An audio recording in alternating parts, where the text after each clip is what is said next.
On June 11th, near Pokrovsk, a road that looks ordinary on a map became a place where a soldier's next step could be his last. From the ground, it is only a short strip of pavement and open land. From above, it is something far more dangerous. A watched corridor, a narrow path where movement can be seen, followed, and struck within minutes. For Russian infantry, this road is not just a route forward. It is a test of survival. For Ukraine, it is a place where drones, artillery, aviation, and rifle fire meet in one brutal system. Before we begin, subscribe to Military Force for more sharp military and geopolitical analysis. Because this is not just a story about one road. It is a warning about what modern war has become. To understand why this short road has become so deadly, we first need to look at the ground itself. The danger of the T-0508 road does not come from its length, but from how exposed, predictable, and watched it has become. On a normal map, this stretch between Pokrovsk and Grishino looks simple. It is only about 2 kilometers of road in Donetsk Oblast, linking a key battlefield city with a nearby settlement that has become part of the wider fight. For a civilian, that distance sounds almost harmless. It could be a short drive or a quick walk on a quiet day. But on this front, there is no quiet day. Every field, every broken tree line, and every damaged approach can be watched from the sky, and that changes the meaning of the road completely. Pokrovsk matters because it is not just another name on the map. It has long been tied to movement, supply, roads, and the defense of nearby positions in eastern Ukraine. Grishino matters because it sits close enough to shape the northern and northwestern pressure around that same battlefield. Between them is the T-0508, a route that seems useful because it is direct. That is the first trap. In civilian life, the shortest path is usually the smartest choice. In war, the shortest path can become the easiest one to predict. Once Ukrainian drone teams understand where Russian infantry keeps trying to move, the road stops being a road. It becomes a prepared hunting ground. The terrain makes the problem worse. This is not a place full of deep cover, thick forests, or hidden mountain tracks. It is open ground broken by fields, road lines, village edges, and damaged belts of trees. Shelling has thinned many of those forest belts that might once have helped soldiers hide from ground observation. Mines may still offer small pockets of concealment, but it is no longer enough to protect a moving assault group from drones overhead. From above, a few men crossing an open strip can stand out. A pause near a road edge can be noticed. A movement through a damaged tree line can be tracked. In modern war, being seen can be almost as dangerous as being hit. That is why this 2-kilometer stretch has become so lethal for Russian infantry. The moment a small group is spotted, the danger begins to stack up. A reconnaissance drone can follow them. An FPV drone can dive directly into the group. Artillery or mortars can strike the route, the exit point, or the next patch of cover. Ukrainian infantry can prepare before the Russian troops even reach close range. This is not one weapon doing all the work. It is a connected system where drones find the target, firepower closes the space, and defenders wait for whatever survives the approach. For the soldier on the ground, the fear is not only the explosion. It is the uncertainty before it. He may hear a faint buzzing sound and not know whether it is passing above him, circling him, or already guiding a strike. He may see a tree line ahead and believe it offers safety, while Ukrainian operators have already marked the route. He may think 2 kilometers is a short distance, but under constant observation, every step feels longer. The road becomes a corridor where time slows down, and the sky becomes part of the battlefield. This is the new logic around Pokrovsk. Terrain is no longer judged only by hills, trenches, and buildings. It is judged by visibility. Can a unit move without being detected? Can it reach cover before a drone arrives? Can it gather enough men without drawing artillery? These questions now decide whether an attack can begin at all. For Russia, the T-0508 may still look like a useful approach toward Grishino. For Ukraine, it is a place to watch, wait, and strike before pressure turns into momentum. So the main lesson is clear. The T-0508 is not deadly because it is long. It is deadly because it is exposed, repeated, and fully inside Ukraine's surveillance and strike network. Once a road becomes predictable, the next question is not whether losses will happen. The real question is how long commanders keep sending men through it. According to Ukraine's 7th Rapid Response Corps, the fighting on this short stretch of T-0508 has not been a single deadly moment, but a long and repeated pattern of loss. Ukrainian forces say their unmanned systems units have inflicted heavy damage on Russian troops there over roughly 50 days, and they claim that around 100 Russian soldiers have been removed from combat along this exposed corridor. That number should be treated carefully because it comes from the Ukrainian side, but even with that caution, the message is clear. This road has become more than a route of movement. It has become a place where repeated Russian attempts are being met by the same modern killing chain again and again. The importance of this figure is not only the number itself, but what it says about the battle. Around 100 men over 50 days means Russian units may be paying a steady price for a very small piece of ground. In older wars, commanders often looked for one huge breakthrough, one heavy push, or one decisive armored strike. Around Pokrovsk, the picture is different. The battle is shaped by small movements, constant drone observation, and short windows of survival. Ukraine does not need to destroy an entire formation at once to create a military effect. It only needs to make the same corridor too costly to use safely. This is the logic of attrition, and it is cold by nature. If a Russian assault group moves forward and fails, another group may be sent later. If that group is spotted, tracked, and struck, the loss may look small on a daily map. But over days and weeks, those losses build into a pattern. The road does not have to produce a dramatic headline every hour. It only has to keep draining men, time, morale, and combat strength. That is why a short battlefield route can matter far beyond its size. It becomes a machine for wearing down the attacker.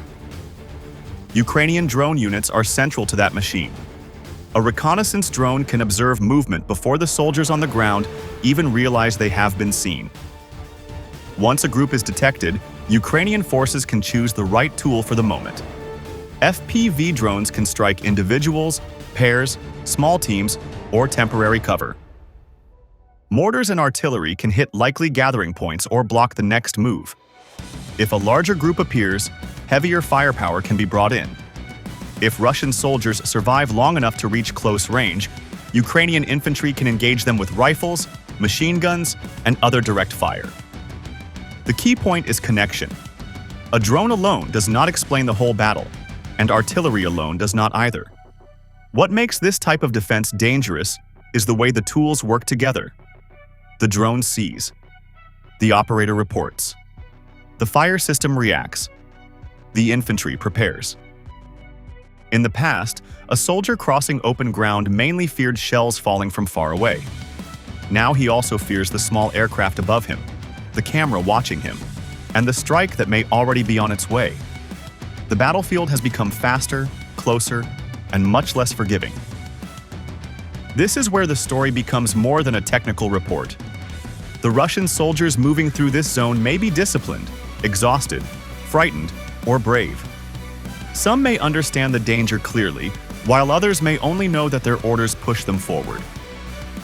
But courage does not change the shape of the ground, and it does not erase Ukrainian surveillance from the sky. A commander can order men into a dangerous route, but he cannot order that route to become safe. That is the moral weight of this battle. For American viewers, this part matters because it raises a hard question about command responsibility. Every army takes losses in war, but there is a difference between necessary risk and repeated exposure to a known trap. If Ukrainian reports are accurate, then this stretch of T-0508 is not only killing Russian troops. It is exposing how far Russian commanders may be willing to go to keep pressure on Pokrovsk and Grishino. The men sent forward are not just moving across ground. They are being pushed into a system built to find them, follow them, and strike them before they can change the battlefield. So Ukraine's claim of roughly 100 Russian losses is important because it shows repeated tactical failure on a small but deadly piece of terrain. The next question is why Russia keeps sending infantry at all, and why heavy armor appears largely absent from this route. Russia's use of small infantry groups near Pokrovsk and Grishino shows how much the battlefield has changed under constant drone pressure. Many people still picture a Russian offensive as a wall of tanks, armored vehicles, and heavy guns moving forward together. That image is not completely wrong, because Russia still has armor and still uses it where conditions allow. But on this exposed route, a large armored push can quickly become a large target. A tank may bring firepower and protection, but it also brings noise, heat, dust, and a clear signature from the air. In a zone watched by Ukrainian drones, that kind of movement can be detected before it creates real momentum. This is why armor becomes risky on a road like T-0508. A tank or armored personnel carrier cannot hide the way a few men can hide. It often has to follow road lines, field tracks, or visible gaps between obstacles. Once an FPV drone hits it, the vehicle may stop in the middle of the route, and that creates a new problem for everyone behind it. The crew may be forced to escape under fire, the road may become blocked, and Ukrainian operators may use the disabled vehicle as a marker for more strikes.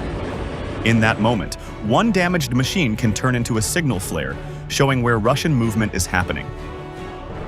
Under these conditions, Russian commanders may see infantry as the cheaper and more flexible option.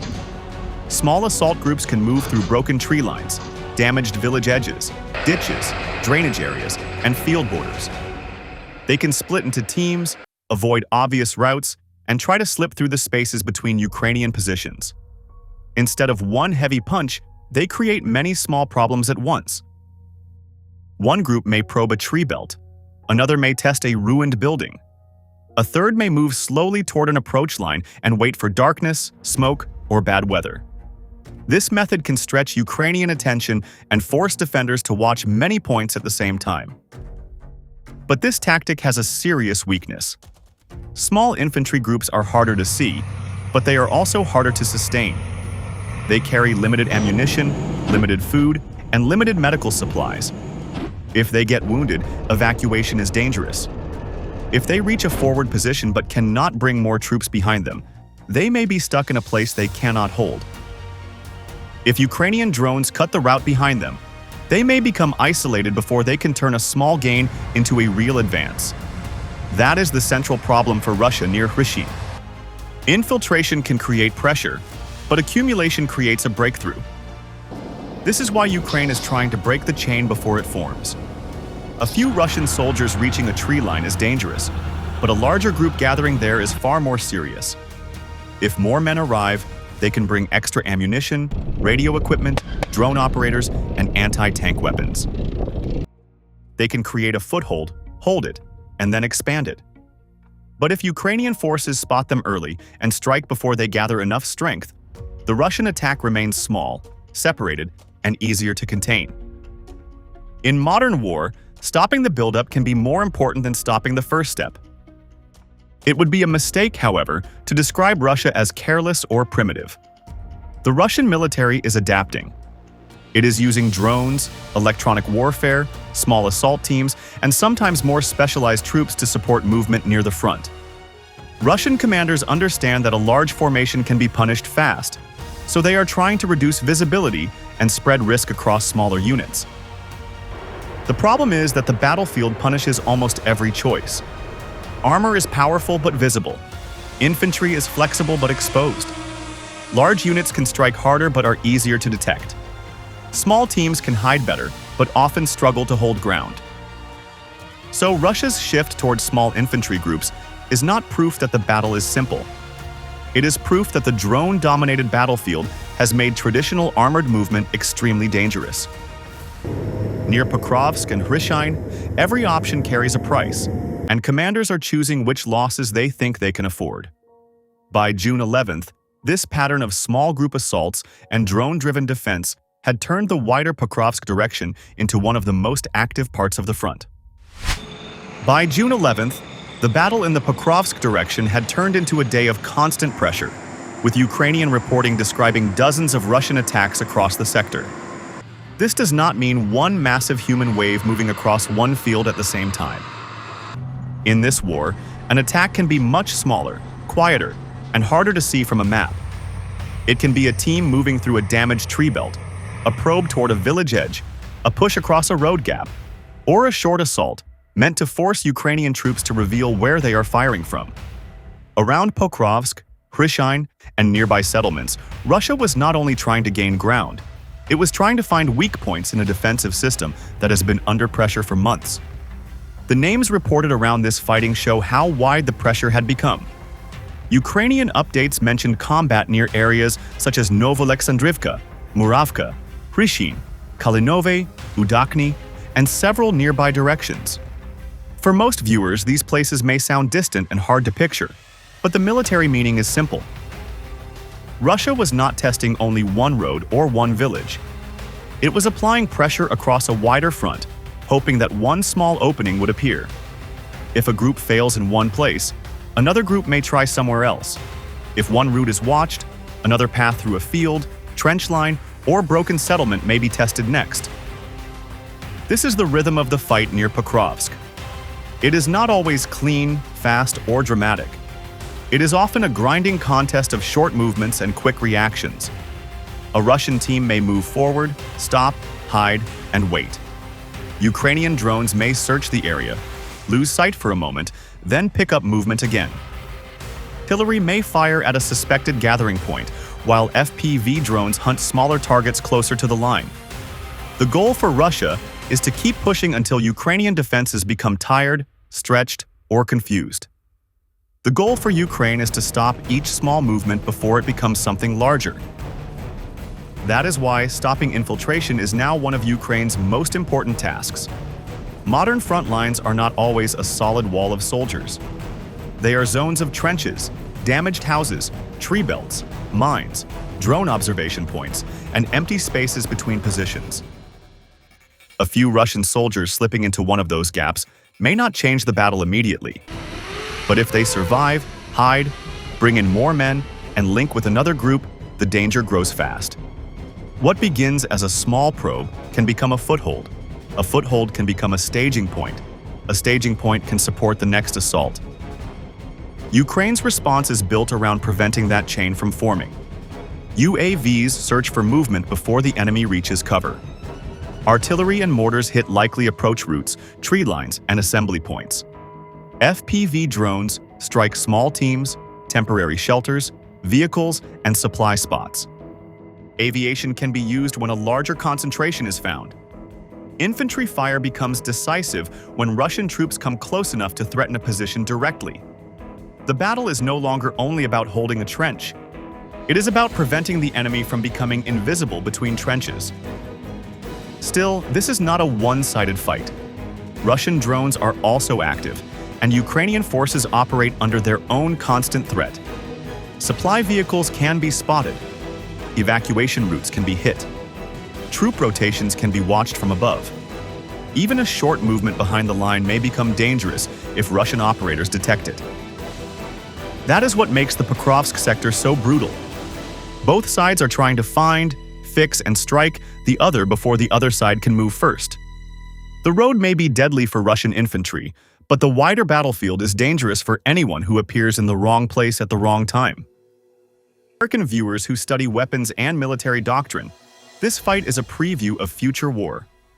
Drones do not replace infantry, artillery, or aviation. They change how all of them work together. They make movement slower, cover more valuable, and mistakes harder to survive. A unit that once might have crossed open ground in minutes can now be tracked from above and attacked before it reaches the next position. That is why Ukraine's immediate task near Pokrovsk is not only to kill attacking troops. It is to stop Russian infiltration from becoming Russian accumulation. And behind those small infantry movements sits a larger Russian effort, including heavier formations and a clear focus on Grishino. Russia's reported use of elements from the 90th Tank Division near Pokrovsk shows that Moscow still treats this sector as a major priority, not a side battle. A tank division is more than a name on a military map. It means manpower, armored vehicles, command units, supply lines, and a clear intention to keep offensive pressure alive. But there is a hard paradox here. Bringing a heavy formation into the area does not mean Russia can freely mass that formation near the front. In the drone age, concentration can be deadly. The more soldiers, vehicles, and equipment gather in one place, the easier they are to spot, and the more valuable they become as targets. That is why Ukraine's constant pressure matters so much. Ukrainian drones and indirect fire are not only aimed at the first Russian troops moving forward. They are also meant to stop Russia from building the force needed for a larger attack. If Russian units cannot safely gather near the industrial zone, the northern edge of Pokrovsk, or the approaches to Grishino, then they struggle to turn pressure into a coordinated assault. They can still probe. They can still send small teams. But without enough mass, timing, and supply, those attacks often remain local and costly. Grishino is not important because it is famous. It is important because of what it could unlock. Ukrainian sources describe it as one of Russia's priority objectives in the Pokrovsk area, because pressure there could threaten Ukrainian positions from new angles and widen Russian control around the city. That is why Russian infantry groups are reportedly trying to move through forest belts, field edges, and southern approaches instead of relying only on a direct push. In eastern Ukraine, tree lines can act like infantry roads. They offer cover from ground view, but once drones monitor them, those same routes become predictable. According to Ukrainian assessment, this steady drone and fire pressure is making it difficult for Russian forces to gather enough manpower for larger attacks against Grishino and northern Pokrovsk. This is the difference between pressure and breakthrough. Russia can force Ukraine to spend drones, shells, and energy across many points, but a real breakthrough requires command, logistics, mass, and follow-through. For Moscow, every gain near Pokrovsk supports the claim that time favors Russia.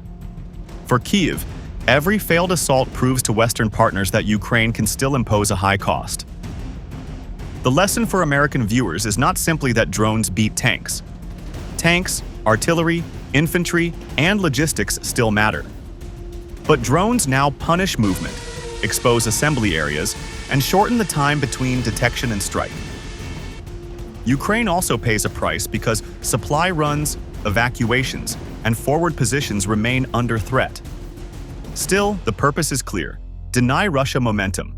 That is why this short road matters far beyond its size. It shows how the entire war is being fought, one watched movement at a time. The T-0508 road between Pokrovsk and Grishino shows how badly this battlefield is turning against Russia. After roughly 50 days of repeated pressure, Ukrainian forces say this short corridor has cost Russian troops heavily, and the deeper problem for Moscow is clear. It can keep sending infantry forward, but every movement is watched, tracked, and exposed to drones, artillery, aviation, and Ukrainian defensive fire. What Russia needs is momentum, yet this road keeps breaking that momentum before it can grow. Around Grishino, the fight is not only about one settlement. It is about whether Russian units can gather enough strength for a larger push, or whether Ukraine can cut them apart in small groups. In this drone war, open ground is no longer empty space. It is targeted space. For Russian soldiers ordered across it, the shortest road may become the longest walk of their lives. Subscribe to Military Force for more deep military and geopolitical analysis.